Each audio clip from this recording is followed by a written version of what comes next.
ఐపీఎల్లో super war జరగబోతోంది. గతేడాది ఫైనల్లో తలపడిన Sunrisers Hyderabad, Kolkata Knight Riders తలపడబోతున్నాయి. సీజన్లో రెండు జట్లు రెండో విజయంపై కన్నేశాయి. ఆడిన 3 మ్యాచ్ల్లో ఎస్ఆర్హెచ్ ఒకటే గెలిచింది. కేకేఆర్ కూడా అంతే.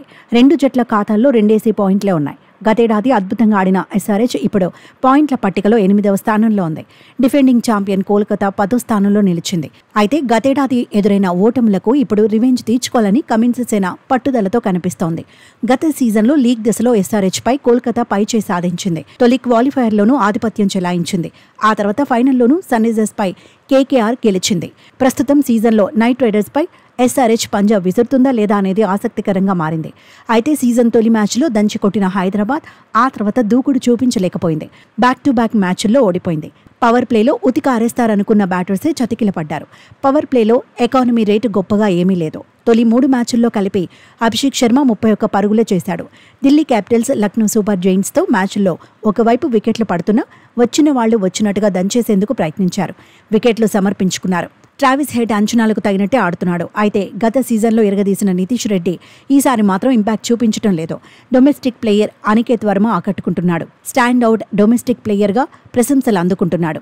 స్పిన్లో విధ్వంసం సృష్టిస్తున్నాడు. సీజన్లో నికోలస్ పూరన్ తర్వాత ఎక్కువ సిక్స్లు కొట్టిన ఆటగాడిగా నిలిచాడు. పూరన్ 12 సిక్స్లు కొడితే అనికేత్ వర్మ 11 సిక్సర్లు బాదాడు. వరుణ్ చక్రవర్తి, సునీల్ నరైన్పై అనికేత్ వర్మ ఆధిపత్యం చెలాయించగలడా లేదా అనేది ఆసక్తికరంగా మారింది. ఇషాన్ కిషన్, క్లాసెన్ పైన అంచనాలు ఎక్కువే ఉన్నాయి. అభినవ్ మనోహర్ ఫామ్ ఎస్ఆర్హెచ్ను టెన్షన్ పెట్టిస్తోంది. అయితే అగ్రెసివ్ అప్రోచ్నే ఎస్ఆర్హెచ్ కొనసాగిస్తుందా లేదంటే ప్లాన్ బి ఏమైనా ఉందా అనేది టాకింగ్ పాయింట్గా మారింది. బౌలింగ్లోనూ ఎస్ఆర్హెచ్ అంత గొప్పగా ఏమీ లేదు.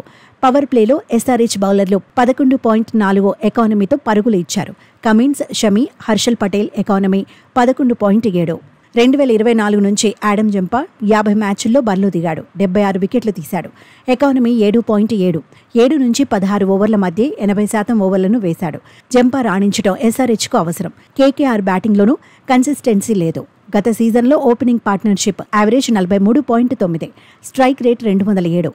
ఈసారి opening partnership average 15.3, strike rate 100. Batting ఆర్డర్లో నెంబర్ 4 నుంచి నెంబర్ 8 వరకు ఆటగాళ్లు పెద్దగా రాణించటం లేదు. వెంకటేష్ అయ్యర్, రింకు సింగ్, రసెల్, రమణ్ దీప్ సింగ్ యావరేజ్ 17.2 మాత్రమే. Strike rate 117.3. ఎస్ఆర్హెచ్తో మ్యాచ్లో అయినా బ్యాటింగ్ ఆర్డర్ ఫైర్ అవ్వాలని కేకేఆర్ కోరుకుంటోంది.